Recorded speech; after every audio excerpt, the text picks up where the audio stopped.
Advanced courses తో పాటు first year నుండే campus recruitment training leading companies లో 13,000 plus placements with 13.5 lakhs highest package. ఒక్కోసారి మనం చేసిన చిన్న తప్పులే ప్రాణాలు తీస్తాయి. ఏం కాదులే అన్న నిర్లక్ష్యానికి తోడు దురదృష్టం వెంటాడి జీవితం అర్థాంతరంగా ముగిసిపోతుంది. ఇది నిజమే అనడానికి ఎన్నో ఘటనలు సాక్ష్యంగా కూడా ఉన్నాయి. తాజాగా అలాంటి ఘటన తమిళనాడులోనూ జరిగింది. ఓ చేప ఓ వ్యక్తి ప్రాణం తీసింది. నమ్మశక్యంగా లేకపోయినా చేప కారణంగా ఆ వ్యక్తి స్పాట్లో చనిపోవాల్సి వచ్చింది. ఇందుకే ఏం జరిగింది? అతడు ఎలా చనిపోయాడు? మణిగంధన్ తమిళనాడులోని చెంగల్పట్టు జిల్లా అరైపక్కం గ్రామానికి చెందినవాడు.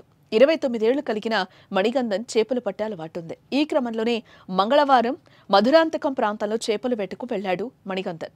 కళ్ల ముందు కదులుతున్న చేపలను పట్టుకునేందుకు నీటిలోకి దిగాడు. ఇంతలోనే ఓ చేప చేతికి చిక్కింది. అదే సమయంలో మరో చేప కంటపడింది.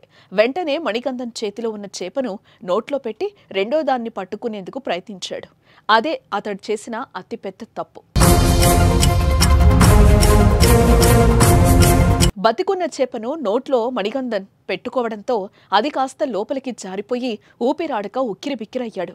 క్షణాల్లోనే అక్కడ కుప్పకూలిపోయాడు. దీంతో చుట్టూ ఉన్నవారు వెంటనే మణిగంధన్ను జిల్లా ప్రభుత్వ ఆసుపత్రికి తరలించారు. కానీ అప్పటికే మణిగంధన్ ప్రాణాలు కోల్పోయాడు. చూశారుగా ఎంతటి దురదృష్టమో. ఎన్నో ఏళ్ల నుంచి చేపలు పట్టే మణిగంధన్ చిన్న నిర్లక్ష్యంతో అదే చేపకు బలయ్యాడు. కూలీ నాలి చేస్తూ కుటుంబాన్ని పోషించే ఆయన మరణించడంతో ఆ ఇంట తీవ్ర విషాద ఛాయలు అలుముకున్నాయి. మనిషి ప్రాణం పోవడానికి కొన్ని క్షణాలు చాలు. అందుకే మనం చేసే ప్రతి పనిలో జాగ్రత్తగా మెలగాలి. నిర్లక్ష్యం, అజాగ్రత్తగా మెలిగితే ఇలానే ఊహించని విధంగా ప్రాణాలు కోల్పోవలసి వస్తోంది. మరి ఈ ఘటనపై మీ అభిప్రాయాన్ని కామెంట్ చేయండి.